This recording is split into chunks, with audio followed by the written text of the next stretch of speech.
Hello বন্ধুরা, নমস্কার। কেমন আছো সবাই? আশা করি সবাই ভালো আছো। আমার আর এই ডলি কিচেনে তোমাদের সবাইকে স্বাগত। আজকে আমি তোমাদের জন্য আর একটা রেসিপি নিয়ে এসেছি, সেটাকে দক্ষিণ ভারতে বলে কারকরম্ব, আমাদের বাংলায় বলে পেঁয়াজ রসুনের ঝাল। এটার জন্য আমি নিয়েছি এখানে কাঁচা লঙ্কা, আদা বেটে নিয়েছি, পেঁয়াজ কুচিয়ে নিয়েছি, গোটা রসুন, এখানে টমেটো কুচিয়ে নিয়েছি, এখানে রসুন বাটা, এখানে তেঁতুলের জল, গোটা পেঁয়াজ, শুকনো লঙ্কার গুঁড়ো, আর এখানে মশলা আছে।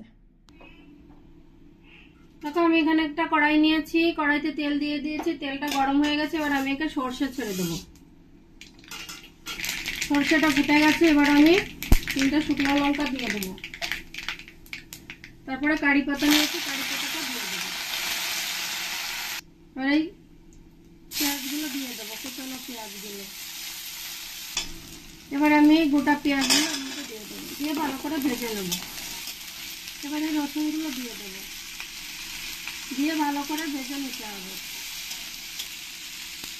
এবার আমি একটা তেল দিয়ে দেবো 2 চামচ। এটা একটু তেল বেশি দিতে হয়।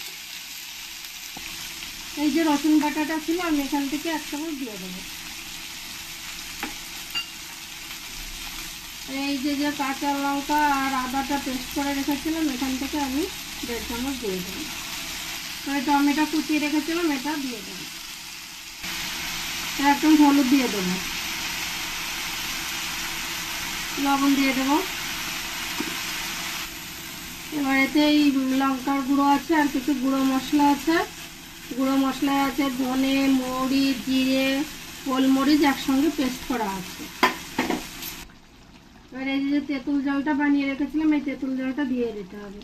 তেঁতুল জলটা দিয়ে বেশি জাল দেওয়া যাবে না, অল্প জল দিয়ে নামিয়ে দিতে হবে। দেখো বন্ধুরা, আমার এটা পুরো রেডি হয়ে গেছে। আমি উপরে একটু ধনেপাতা ছড়িয়ে দিচ্ছি, এটা অপশনাল, তোমরা চাইলে দিতে পারো বা নাও দিতে পারো। যারা বেশি টক খেতে পছন্দ করো, এটা তাদের জন্যে।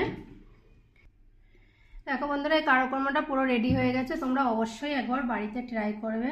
আর তোমাদের যদি এই রেসিপিটা ভালো লেগে থাকে, তাহলে সবাই লাইক, শেয়ার, কমেন্ট করবে।